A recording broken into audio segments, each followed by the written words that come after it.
Olá para você que nos assiste, seja bem-vindo a mais um vídeo aqui no canal. Hoje é dia 20 de setembro de 2022 e esse vídeo é para responder uma pergunta que eu recebi aqui no canal faz 2 semanas. Então não demorei tanto assim, viu, Guilherme? O Guilherme que mandou essa pergunta. Vamos lá, sem mais delongas. A pergunta que ele me fez foi a seguinte: não sei se estou equivocado, mas aparentemente está havendo um crescimento muito grande do comunismo culturalmente falando. Fato que pode ser percebido em países da América Latina e principalmente devido à decadência dos Estados Unidos e o crescimento da China. Esse fato, escatologicamente, tem algo a ver com o fim dos tempos? Como você vê a nova ordem mundial? Isso é algo real ou apenas mais uma teoria da conspiração? Guilherme, vamos lá, vamos por partes aqui. Quando você fala a respeito de um crescimento do comunismo, culturalmente falando, provavelmente ele está falando a respeito do marxismo cultural, que é quando lá na escola de Frankfurt você teve uma mudança na estrutura do marxismo, que o marxismo sempre pregou a divisão em classes, só que no início você tinha como as classes principais a burguesia contra os trabalhadores. Depois eles viram que não deu certo porque os trabalhadores estavam sendo beneficiados pelo capitalismo e eles substituíram a figura do trabalhador por outras classes. E aí ele começa a pegar as classes, entre aspas, excluídas da sociedade. As pessoas mais fracas, as pessoas criminosas, as pessoas revoltadas com a vida, etc. Então pegou outros tipos de grupo. E a partir de então você teve o início lá da questão desse marxismo cultural, onde uma das ferramentas para você atingir o comunismo era justamente quebrar as estruturas do Ocidente, culturalmente falando, e aí você atacava a religião, família, dentre outras coisas. Então é isso que ele quis dizer aqui quando ele falou a respeito do culturalmente falando. E ele diz, fato que pode ser percebido em países da América Latina. Provavelmente ele quis se referir a alguns presidentes que estão sendo eleitos em alguns países da América Latina, que são de cunho comunista, socialista, marxista e todos os gêneros. Por exemplo, na Argentina, na Bolívia, na Colômbia e assim por diante. E ele fala, e principalmente devido à decadência dos Estados Unidos e o crescimento da China. Essa observação que você fez aqui, Guilherme, tem tudo a ver.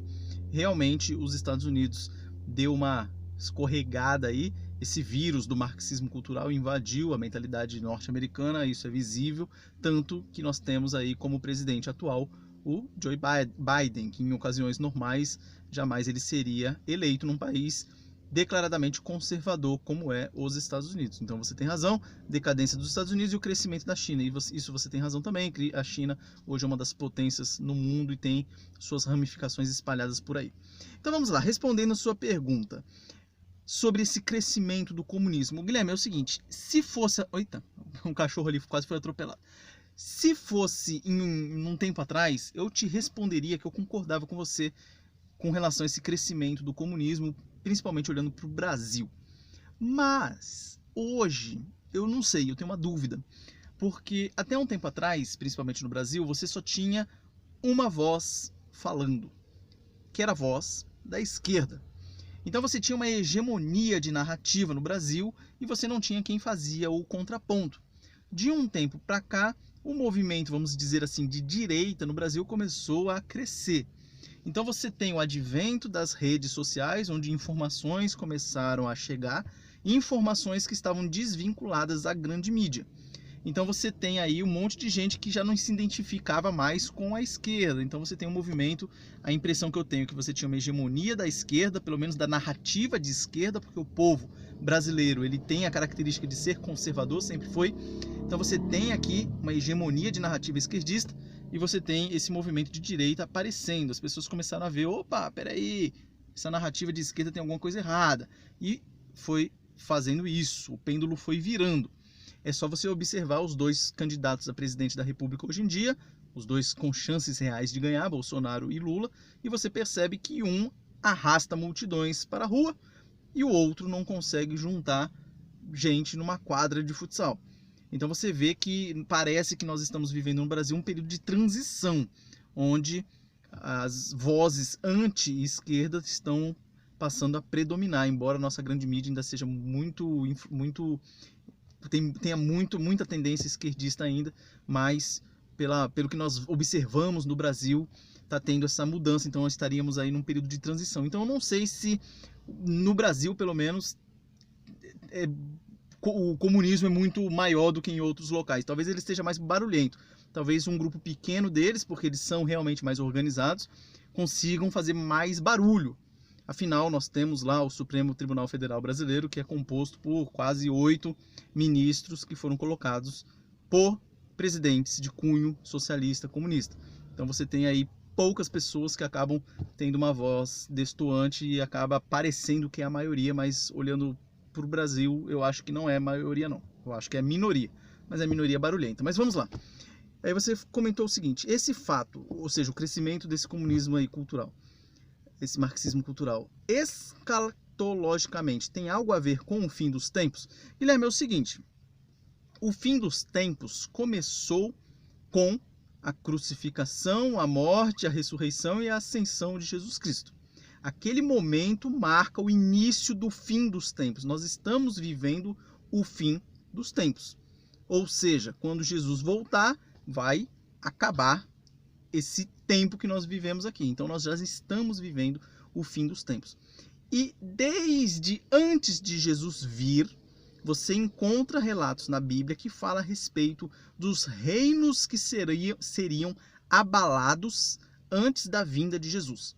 Então, por exemplo, nas últimas semanas, na minha igreja, eu até postei aqui os sermões, eu estava pregando sobre o livro de Ageu, o profeta Ageu. E lá ele fala a respeito dessa turbulência que haveria antes da vinda de Cristo. O livro de Ageu foi escrito por volta do ano 520 a.C., ou seja, 500 anos antes, e ele já falava ali a respeito de queda de reinos e de reis, mostrando que os reinos do nosso mundo são todos instáveis. E Jesus viria para instaurar o reino inabalável. Então, até então, todos os reinos seriam abalados.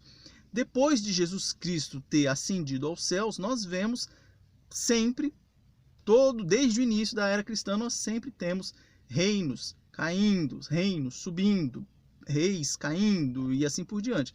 Países que eram muito grandes diminuindo e assim você vê todo esse movimento. Então, isso já faz parte do fim dos tempos e são sinais dos tempos. Jesus Cristo nos alerta na Bíblia que quanto mais o tempo do fim se aproximasse, mais a maldade humana aumentaria, mais guerras, mais doenças, desgraças, efeitos da natureza, destrutivos e assim por diante. São todos sinais para que nós acordemos e voltemos para o nosso Deus. Então Deus vai mandando alertas para que a gente, acorde e volte para Ele. Então você não pode marcar assim especificamente que esse movimento do crescimento comunista tem a ver com o fim dos tempos. Então vai acabar daqui a tantos anos por causa desse movimento. A gente não tem como fazer essa vinculação. Mas é um dos indícios, esse crescimento da maldade humana e assim por diante. O povo esfriando, não tendo mais amor para com o próximo e assim por diante. Então tudo isso faz parte desses sinais dos fins dos tempos. Então é isso se referindo aqui à questão escatológica. Daí você diz assim, como você vê a nova ordem mundial? Isso é algo real ou é apenas uma teoria da conspiração? Isso é algo real sim. Na história da humanidade sempre você teve reinos querendo ter o domínio de todas as coisas. Então você observa lá antigamente, os impérios egípcios, você vê os impérios persa, medo-persa, o império babilônico, o império assírio. Depois você tem o Império Macedônio, o Império Grego, o Império Romano, o Império Turco-Otomano. Você tem todos esses, o Mongol, você tem todos esses impérios que tinham a intenção de ter o predomínio, a hegemonia, dominar o mundo, com estratégias diferentes, mas no fim o objetivo era o mesmo. Mais recente, você pode colocar aí no bolo a Alemanha nazista, você tem a Rússia soviética, você tem a China, você tem esses países querendo dominar tudo. O Oriente Médio é a mesma coisa, tentando dominar todo o mundo. Então você tem sim isso aí. Agora, a questão da nova ordem mundial é porque as pessoas, esses bilionários que compõem esse grupo muito seleto, eles viram que você tomar os outros países na base do tiro e da porrada e bomba não é uma estratégia muito boa. Então a ideia deles é, por meio de influência, de dinheiro, mudar a mentalidade das pessoas e fazer com que elas sejam todas planificadas, acreditem nas mesmas coisas e sejam cordeirinhas para tudo que com essas pessoas ditarem.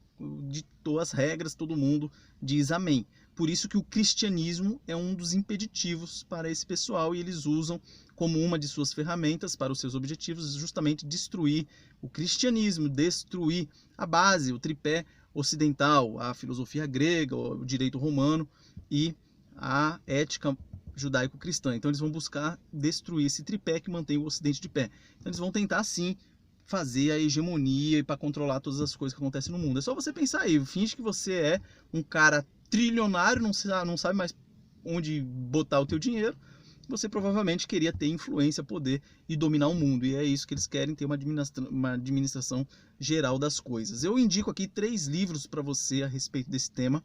O primeiro deles, eu gravei uma resenha desse vídeo, não sei se está nesse canal ou se está em outro, mas eu vou ver se eu acho o link dele, vou colocar aí na descrição. Falei há uns 5 anos atrás ou mais a respeito de um livro que chama Introdução à Nova Ordem Mundial, escrito pelo autor Alexandre Costa.